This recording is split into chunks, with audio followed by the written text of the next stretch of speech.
நம் ஆண்டவராகிய இயேசு கிறிஸ்துவின் பரிசுத்த நாமத்திற்கு ஸ்தோத்திரம். கிறிஸ்து பிரியமானவர்களே, இந்த நாளில் அப்போஸ்தலனாகிய பேதுருவை நம் மையமாய் வைத்து தேவ செய்தியை தியானிக்க கர்த்தர் கிருபை தருவாராக. யோவான் எழுதின சுவிசேஷம் 21ஆம் அதிகாரம். யோவான் எழுதின சுவிசேஷம் 21ஆம் அதிகாரம், வசனங்கள் 15 19 வரை நாம் தியானிக்க கர்த்தர் கிருபை தருவாராக. யோவான் 21 வசனம் 15 19 வரை நாம் ஒவ்வொரு வசனமாக பார்ப்போம். அவர்கள் போஜனம் பண்ணின பின்பு இயேசு சீமோன் பேதுருவை நோக்கி, யோனாவின் குமாரனாகிய சீமோனே, இவர்களிலும் அதிகமாய் நீ என்னிடத்தில் அன்பாய் இருக்கிறாயா என்றார்.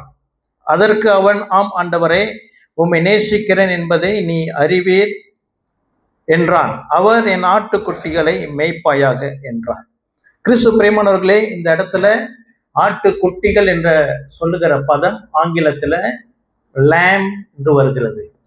அப்போ இது எதை குறிக்கிறது அப்படி என்றால், ஆட்டுக்குட்டிகள் என்பது புதிய விசுவாசிகளும் இன்னும் வளர்ந்து கொண்டிருக்கிற விசுவாசத்திற்கு வந்த பேசிக் பிலீவர்ஸ் குறித்து சொல்லப்பட்டிருக்கிற காரியமாக இருக்கிறது.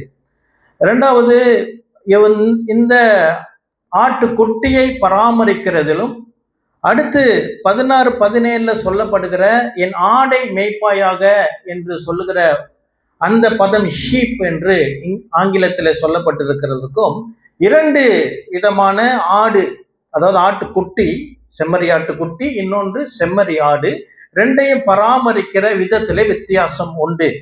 ஆக இயேசு முதலாவது பேதுருவிடம் சொன்னது என்ன? ஆட்டுக்குட்டிகளை மேய்ப்பாயாக என்றார். இரண்டாவது 16ஆம் வசனத்தை நான் வாசிக்கிறேன். 2ஆம் தரம் அவர் அவனை நோக்கி, யோனாவின் குமாரனாகிய சீமோனே, நீ என்னிடத்தில் அன்பா இருக்கிறாயா என்றார். அதற்கு அவன், ஆம் ஆண்டவரே, உம்மை நேசிக்கிறேன் என்பதை நீ அறிவீர் என்றான். அவர், என் ஆடுகளை மேய்ப்பாயாக என்றார். 17ஆவது வசனம். 3ஆம் தரம் அவர் அவனை நோக்கி, யோனாவின் குமாரனாகிய சீமோனே, நீ என்னை நேசிக்கிறாயா என்றார். என்னை நேசிக்கிறாயா என்று அவர் 3ஆம் தரம் தன்னை கேட்டபடியினாலே பேதுரு துக்கப்பட்டு, ஆண்டவரே, நீ எல்லாவற்றையும் அறிந்திருக்கிறேன், நான் உம்மை நேசிக்கிறேன் என்பதை நீ அறிவீர் என்றான். இயேசு, என் ஆடுகளை மேய்ப்பாயாக என்றான்.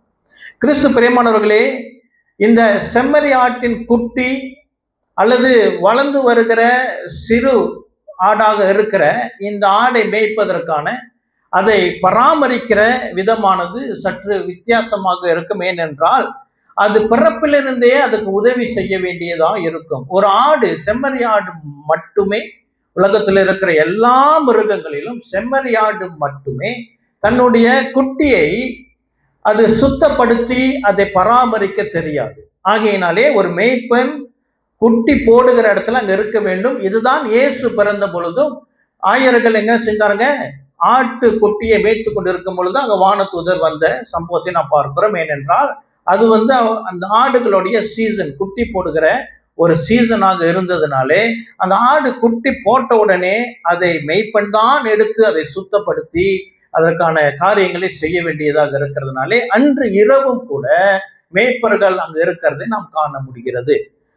அடுத்து அதிடம் இருக்கிற காரியம் என்னவென்றால், அது குடிக்க வேண்டிய முதல் பால் வித்தியாசமாக இருக்கும். முதல் பால் வேறு, அதுக்கு பிறப்பு தாயாரிடம் வருகிற பால் வித்தியாசப்படுகிறதுனாலே அது சரியாய் அதை கொடுக்க வேண்டிய பொறுப்பு இந்த மேய்ப்பனிடம் இருக்கிறது. அப்புறம் இந்த சிறிய ஆடு குளிர் தாங்காதாம், குளிர் தாங்காது. அதனாலே அதை சரியாக பராமரித்து அதற்கு தேவைப்படுகிற வெப்பம் அதற்கு ஏற்படுத்தி கொடுக்க வேண்டிய ஒரு பொறுப்பும் யாருக்கு உண்டு? இந்த மேய்ப்பனுக்கு உண்டு. அடுத்து என்னவென்றால், இதை சுத்தமாய் பராமரிக்க வேண்டும், ஹைஜீனிக்கா இருக்கணும். இன்னும் சில காரியங்களை வேகமா போகிறேன். சில ஆடு என்ன செய்யும்? தன் தாயினாலே கைவிடப்பட்டுருமா, என்ன என்று தெரியல.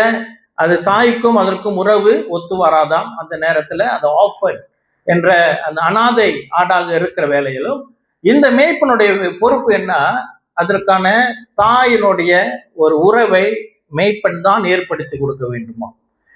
ஆக இந்த சிறிய ஆடுகளை மேய்ப்பதிலும் பெரிய ஆடுகளை மேய்ப்பதிலும் வித்தியாசம் உண்டு. பெரிய ஆடுகளை மேய்ப்பதும் கடினமான வேலைதான். அதற்கு போஷிக்கிறதுக்கு ஆடு புல் தின்னுவதற்கு அதற்கான உணவை ஏற்படுத்தி கொடுக்க வேண்டும். அந்த ஆடுகளுக்கான பாதுகாப்பை மேய்ப்பன் ஏற்படுத்தி கொடுக்க வேண்டும். அதற்கான ஹெல்த் சம்பந்தப்பட்ட அதோடைய சுகாதார காரியங்களையும் இந்த மேய்ப்பன் தான் பார்த்து கொள்ள வேண்டும். இன்னொன்று, இந்த ஆடு என்ன செய்யும், இடத்துக்கு ஒரு இடத்துல இருந்து ஒரு இடத்துக்கு போயிட்டு அப்படின்னா அது குழம்பி விடுமா. அதுக்கு அதோடைய டெரிட்டரியில கன்ஃபியூஸ் வந்துடும். எங்க இருக்கிறேன்னு தெரியலையே அப்படின்னு சொல்லி அது கன்ஃபியூஸ் ஆயிடுமா. அப்ப இந்த மேய்ப்பனுடைய வேலை என்னது, அந்த ஆடை சரியான இடத்துக்கு திருப்பி கூட்டிட்டு வர. நான் சொல்லும் போது ஊழியக்காரங்க எல்லாருக்கும் தெரியும் என்னை பத்தி தான் பேசிக்கிட்டு இருக்கிறாரு. ஆமென், அல்லேலூயா. ஊழியக்காரர்களுடைய பொறுப்பு. சரி, இப்போ செய்தி அது அல்ல. இப்போ இந்த காரியத்தை எல்லாம் ஆண்டவர் பேதுரு கிட்ட ஒப்படைத்த காரியமாக இருக்கிறது. இந்த வேத அப்போஸ்தலர் நடபடிகள்ல ஆட்டு குட்டிகளை மேய்ப்பதற்கான அந்த அனுபவம், பேதுருக்கு வந்த அனுபவம் அப்போஸ்தலர் நடபடிகள் 2ஆம் அதிகாரம் 42-47 வரைக்கும் புதிய விசுவாசிகளுக்குள்ளாக என்ன செய்தார்கள் என்று அங்கு குறிக்கப்பட்டிருக்கிறது. என்னது, அப்ப விட்டார்கள், அப்போஸ்தலர் உபதேசத்திலே வளர்ந்தார்கள், என்ன கூடி அவர்கள் ஐக்கியம் கொண்டார்கள். இது புதிய விசுவாசிகள், ஆட்டுக்குட்டியினுடைய ஒரு அரவணைப்பு, மேய்ப்பனால செய்யக்கூடிய காரியம் இதோ அப்போஸ்தலர் நடபடிகள் 2ஆம் அதிகாரத்திலே காண முடியும்.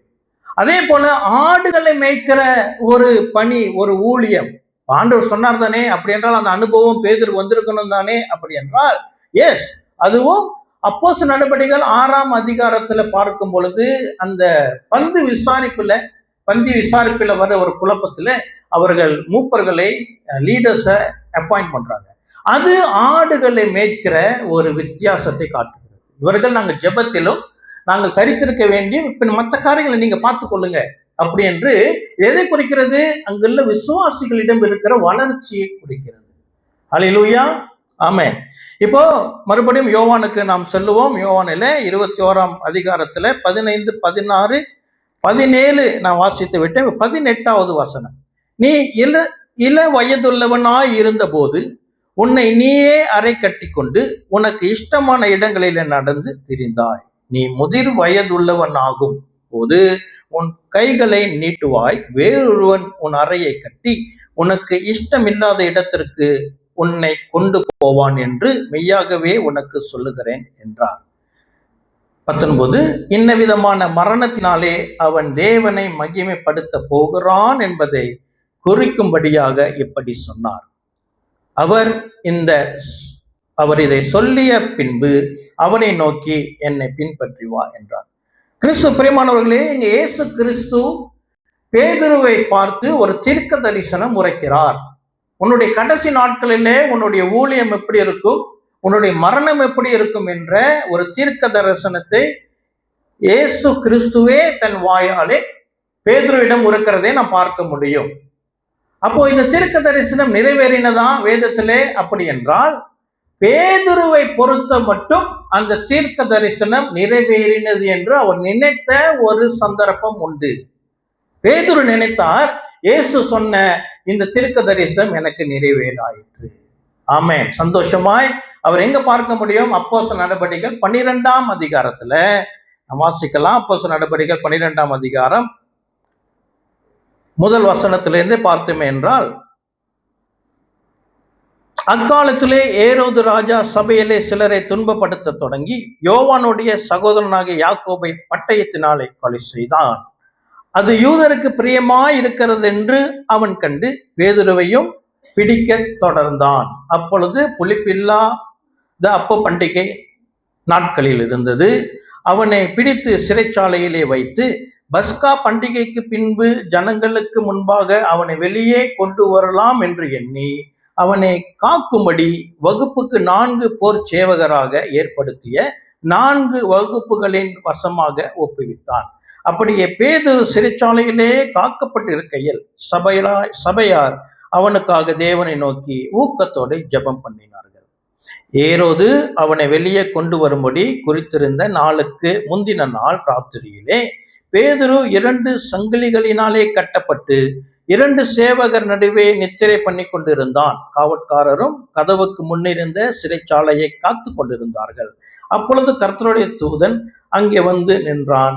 அறையிலே வெளிச்சம் பிரகாசித்தது. சரி, அதுக்கப்புறம் என்ன நடந்தது நமக்கு தெரியும். கிறிஸ்து பிரியமானவர்களே, இப்ப பேதுரு எங்க நிற்கிறாரு, எங்க உட்கார்ந்து இருக்கிறார் அப்படி என்றால், இதோ எருசலேமில் இருக்கிற ஒரு சிறைச்சாலையில அடக்கப்பட்டு நல்ல நித்திரை பண்ணி தூங்கி கொண்டிருக்கிறார். அவர் நிம்மதியாய் தூங்குகிறார். என்ன காரணம் அப்படி என்றால், அவருக்கு பொறுத்த வரைக்கும் இயேசு கிறிஸ்து சொன்ன தீர்க்க தரிசனம் நிறைவேற போகிறது. எல்லாம் சாதிச்சிட்டேன்.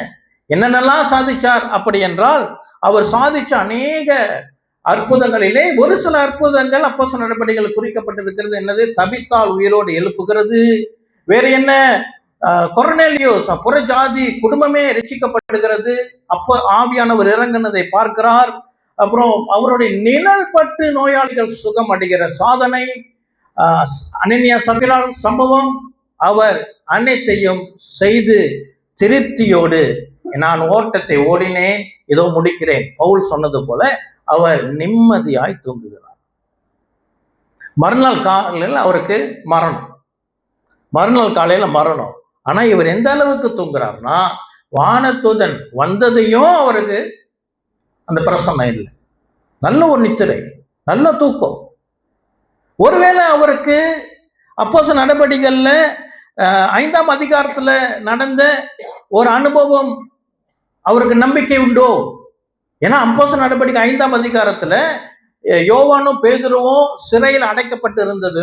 மன்னிக்கவும், யோவானும் பேதுருவும் அல்ல, எல்லா அப்போஸ்தலர்களும் சிறையில் அடக்கப்பட்டிருந்தார்கள். அப்போ வானதூதன் வந்து காப்பாற்றினான். உண்டா இல்லையா? 5ஆம் அதிகாரத்துல நம்ம அதை வாசிக்க முடியும். வானதூதன் காப்பாற்றுறாங்க. அப்புறம் என்ன செய்யறாங்க? இவர்கள் வெளியே காணப்பட்டு ஜனங்களுக்கு போதித்து கொண்டு இருக்கிறார்கள். ஒருவேளை பேதுருக்கு அந்த நம்பிக்கை இருந்திருக்க கூடுமோ? அப்படி என்றால் இல்லை என்று நான் சொல்லுவேன். காரணம் என்ன? இந்த 12ஆம் அதிகாரத்துல முதல் வசனம் என்ன சொல்கிறது? அக்காலத்துல ஏரோது ராஜா சபையிலே சிலரை துன்பப்படுத்த தொடங்கி யோவானுடைய சகோதரனாய் யாக்கோபை பட்டயத்தினாலே கொலை செய்தார். இப்ப பேதுருக்கு இப்ப என்ன எண்ணத்துல இருக்கிறார்? வானதூதர் என்னை காப்பாத்தின காலம்லாம் முடிஞ்சிட்டு, இப்போ தீர்க்க தரிசனம் நிறைவேறிய வேண்டிய காலத்துல இருக்கிறேன். ஆகினால்தான் அன்று எங்களை காப்பாற்றின வானதூதன் இங்க யாக்கோபை காப்பாற்றவில்லை. அங்கு காப்பாற்றினார் என்றால் இங்கே காப்பாற்றி இருக்க வேண்டும். ஏன் ஆண்டவர் யாக்கோபை காப்பாற்றவில்லை என்றால் யாருக்குமே தெரியாது. ஆமென்.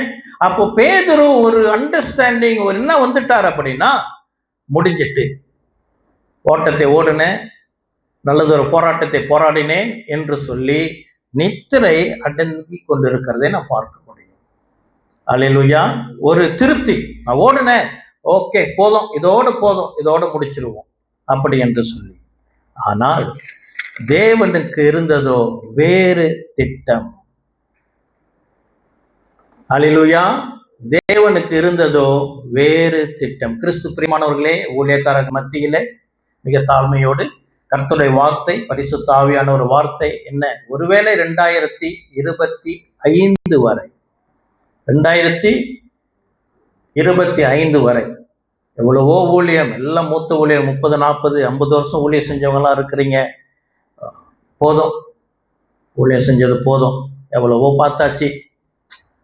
ஊழியத்தை விட்டு போலன்னா கூட this is enough, my search is enough, இது போதும், இதுக்கு மேல எங்க செய்யறது, எவ்வளவோ செஞ்சாச்சு, எவ்வளோ பார்த்தாச்சு, எவ்வளோ அற்புதம் பார்த்தாச்சு அப்படின்னு சொல்லி பேதுருவை போல ஒரு சிறைக்குள்ளாக நாம் அல்ல, நம்முடைய சிந்தை இருக்கக்கூடும். ஆமென்.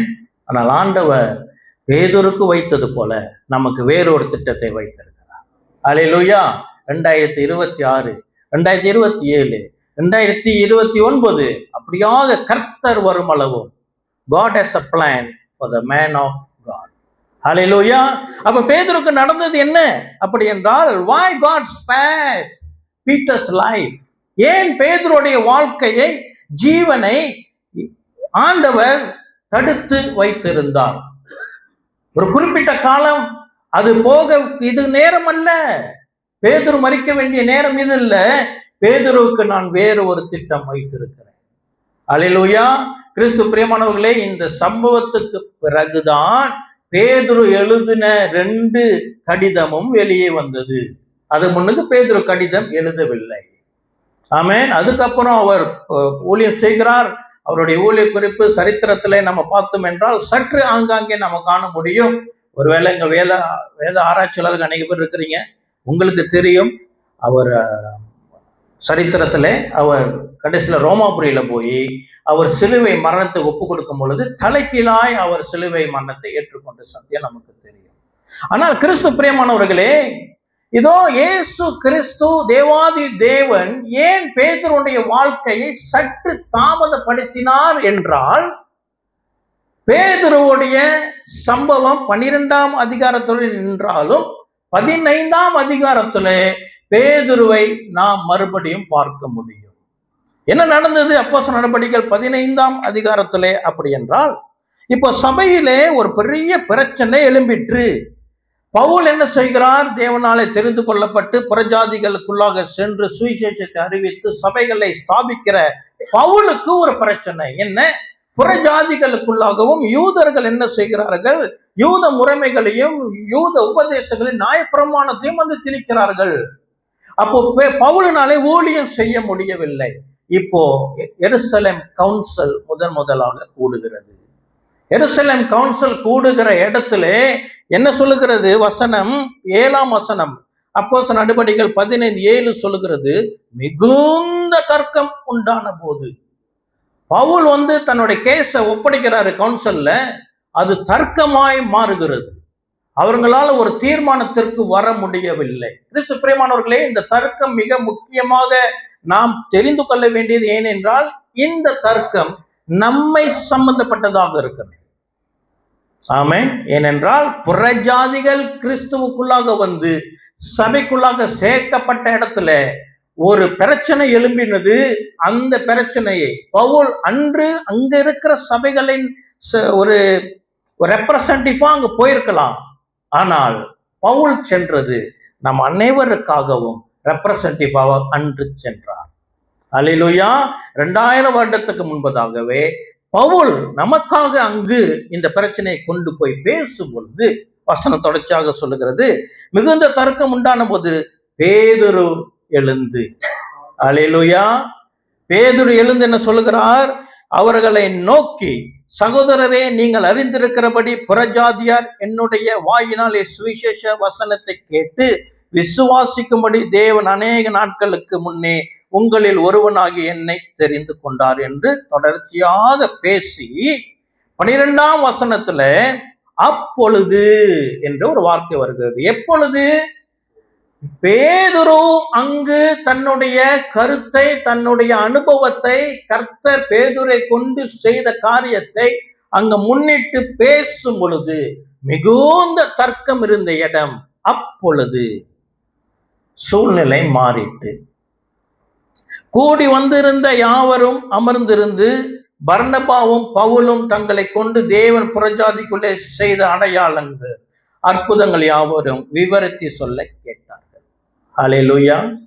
கிறிஸ்து பிரியமானவர்களே, அன்று பேதுரு அங்க இல்லை என்றால் சபைக்கு உண்டான ஒரு பெரிய பாதிப்பு இந்த நாள் வரை தொடர்ந்திருக்கும். அல்லேலூயா. அப்போ கர்த்தர் பேதுருவை சற்று காலம் தாழ்த்தி அவருடைய தீர்க்கதரிசனம் நிச்சயமாய் நிறைவேறும். அவரு மாட்ட இரத்த சாட்சியா தான் மறிக்க போகிறார். ஆனால் ஆண்டவர் என்ன சொன்னார்? நீ காத்திரு, உன்னுடைய ஓட்டம் இன்னும் முடியவில்லை. அவர் வயது 60-70 வயசுல அவர் இறந்திருக்கலாம் அப்படின்னு வேத வல்லுநர்கள் நம்புகிறார்கள். அது கிறிஸ்து பிரியமானவர்களே, God spared Peter for you and me. அல்லேலூயா. ஆகினாலே கிறிஸ்துக்கு பிரியமானவர்களே, பிரியமான ஊழியக்காரர்களே, கர்த்தர் இதோ இந்த நாளிலே நம்மோடு கூட பேசுவார் என்று சொன்னார். நம்முடைய ஓட்டம் இன்னும் முடியவில்லை. அல்லேலூயா. இன்னும் காலம் காத்து கொண்டிருக்கிறது. ஆமென். எதற்கு காத்து கொண்டிருக்கிறது? கிறிஸ்து பிரியமானவர்களே, ஆதி திருச்சபையிலே சபைகளுக்குள்ளாக உண்டான இந்த ஒரு தாக்குதல், ஒரு அட்டாக், கள்ள உபதேசமான உன்னை அட்டாக் இப்போ நான் விசுவாசிக்கிறேன் 100 மடங்கு அதிகரித்திருக்கிறது. அல்லேலூயா. ஆக கிறிஸ்து பிரியமானவர்களே, இங்க இருக்கிற ஊழியர்கள் எனக்கு தெரியும். நான் ஒரு 4-5 வருடமாக இந்த ஃபெலோஷிப் இருக்கிறதுனால இங்க இருக்கிற ஊழியர்கள் சவுண்ட் டாக்டரின் உடையவர்கள். அல்லேலூயா. சரியான உபதேசத்துல இருக்கிறவர்கள். ஆக 2000 இவ்வளவு நாள் பார்த்துட்டோம். கள்ள உபதேசம் வருகிற உபதேசமோ வருகிற வருடமோ மிகவும் ஆபத்தான வருடம். அல்லேலூயா. இப்போ வருகிற வருடத்திலே கர்த்தர் நம்மளை ஆசீர்வதிப்பாரா? ஒரு சந்தேகம் யாருக்காவது இருக்குதா அப்படி என்றால் நிச்சயமாக இல்லை. 2000 வருடத்துக்கு முன்பதாகவே எல்லாம் நிறைவேறிற்று. சகல ஆசீர்வாதமும் கர்த்தர் நமக்காக செய்து முடித்து விட்டார். No doubt. ஆமென். ஆக கிறிஸ்து பிரியமானவர்களே, வருகிற வருடத்திலிருந்து நவ சபைகளுக்கு வருகிற உபத்திரம் அரசாங்கத்திலிருந்து வரலாம். புதிய புதிய உபதேசங்கள் எழும்பலாம். சபைகளுக்குள்ளாக கிளர்ச்சி உண்டாகலாம். கர்த்தர் பேதுருவை தயார்படுத்தி வைத்தது போல இன்று ஊழியர்களை கர்த்தர் அடுத்த வருடத்திற்காக வருகிற நாட்கள் மட்டும், கர்த்தருடைய வருகை மட்டும், ஆடுகளையும் ஆட்டு குட்டிகளையும் மேய்ப்பதற்காக கர்த்தர் நம்மை நியமித்திருக்கிறார். கர்த்தருடைய பரிசுத்த நாமத்திற்கு ஸ்தோத்திரம். அல்லேலூயா. வாய்ப்புக்கு நன்றி செலுத்துகிறேன். மறுபடியும் ஊழியக்காரர்கள் யாவரையும் வாழ்த்து வரவேற்கிறோம். சபை விசுவாசிகளும் வந்திருக்கிறேன். உங்களை கர்த்தராகிய இயேசு கிறிஸ்துவின் நாமத்தினாலே வாழ்த்து வரவேற்கிறோம். அல்லேலூயா.